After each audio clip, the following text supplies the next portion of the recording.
Orang yang meninggalkan sholat asar itu dalam satu riwayat Bukhari Muslim itu jelas, orang yang meninggalkan sholat asar itu menghancurkan amal ibadah.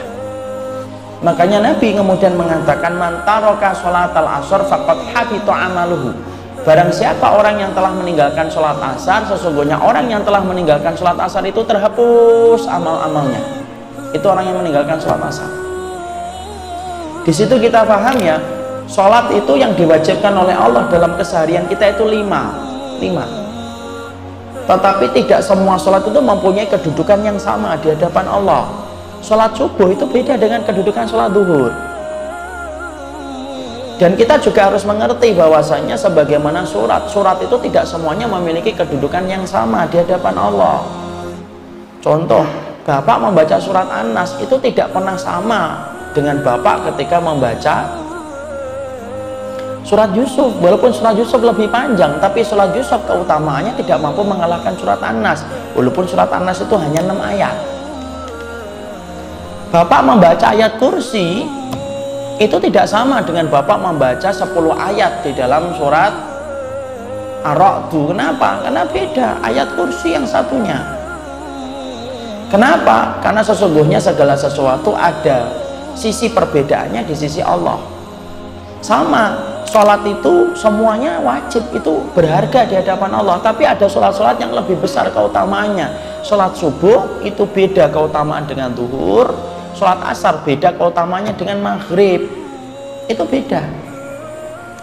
Makanya sampai-sampai kemudian ana dan antum kalau meninggalkan sholat duhur, dosanya besar, tapi tidak menghapuskan dosa, tidak menghapuskan amal kebaikan. Tapi ana dan antum kalau kemudian meninggalkan sholat asar, dosanya besar, dan diantara tambahan dosa itu apa? Menghapuskan amal kebaikan kita, tidak tersisa. Artinya bukan semuanya lah, hari itu tidak tersisa, hari itu kebaikannya dihapuskan oleh Allah. Hari itu dihapuskan oleh Allah amal kebaikannya.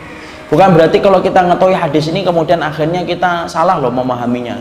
Salah memahami itu gini, ayo maghriban, sudah maghrib, enggak lah. Loh kenapa? Tadi nggak sholat asar, tanggung sekalian deh daripada sholat. Itu berarti sudah dihapuskan dosa, tambah dosa lagi ninggalin sholat maghrib. Itu pikiran sumbu pendek ya. Maka kemudian bukan berarti gitu, orang yang meninggalkan sholat asar itu dihapuskan amal kebaikan, tapi jangan ditambah lagi meninggalkan maghrib, meninggalkan isya. Karena kalau kita salah memahami hadis itu pemahamannya kayak gitu. Makanya disitulah kita paham kenapa sholat asar itu keutamaannya besar. Itu sholatul wusta, dia memang keutamaannya besar. Kenapa? Waktu asar itu waktu yang besar keutamaannya. Makanya sampai kita disunahkan banyak zikir di waktu sore kan.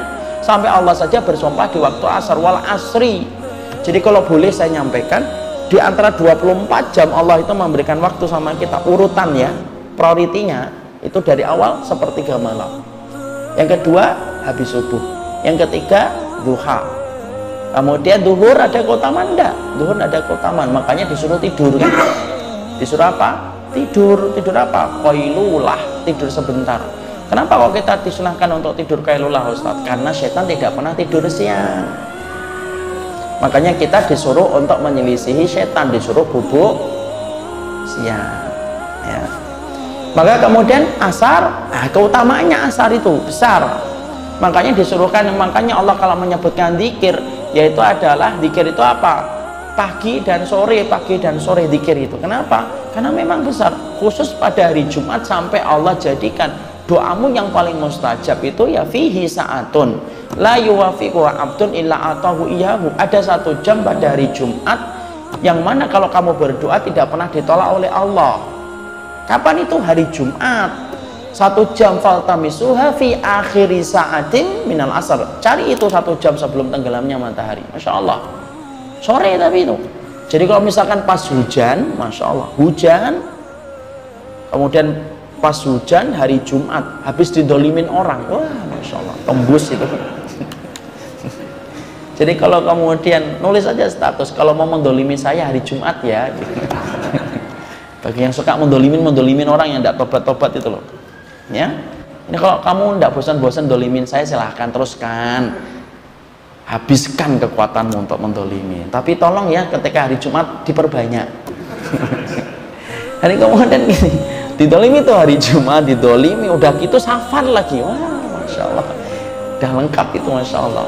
Nah kalau udah kayak gitu, sedang bertumpuk-tumpuk dan lapisan-lapisan keberkahan lagi datang itu, doakan yang pertama orang Suriah dulu, supaya mereka diberikan kemenangan. Jangan egois, jangan ananiah ketika berdoa, utamakan orang lain supaya mereka mendapatkan pertolongan, karena sesungguhnya kita pun akan diberikan doa yang sama sebagaimana doa kepada saudara-saudara kita tanpa mereka sadari.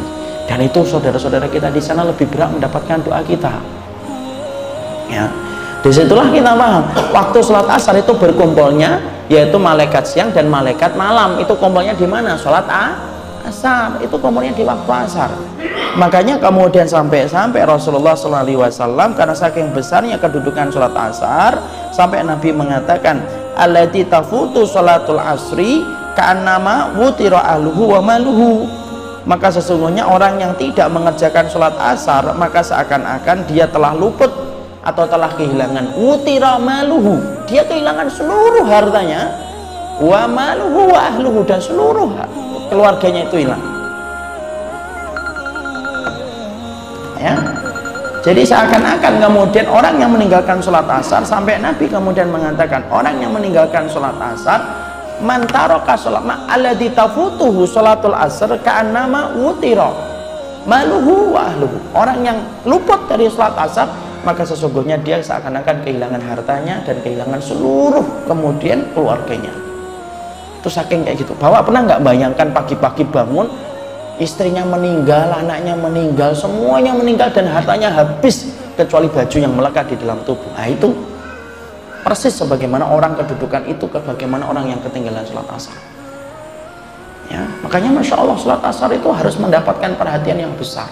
Makanya kalau ada di antara istri, suami, ataupun kemudian orang-orang yang kita cinta, kita tanya, sudah sholat asar belum?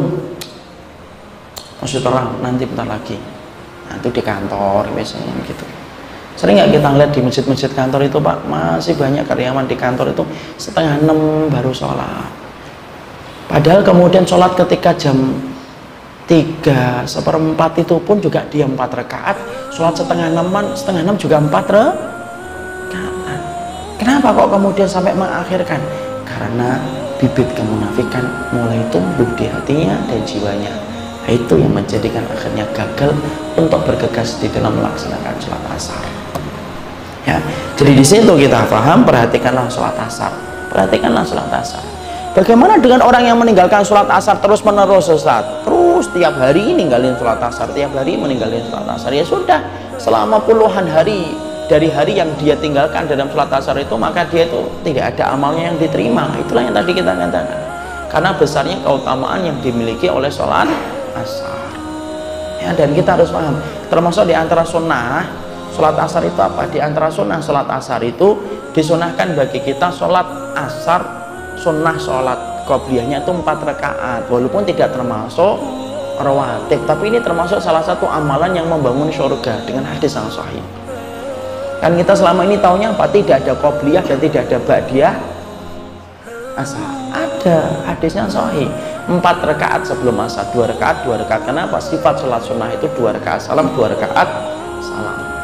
Maka kemudian di situ kita mengetahui disunahkan bagi kita untuk kemudian 4 rakaat sebelumnya, 2 rakaat salam, 2 rakaat salam, baru kemudian kita sholat asar. Wallahu a'lam bishawab.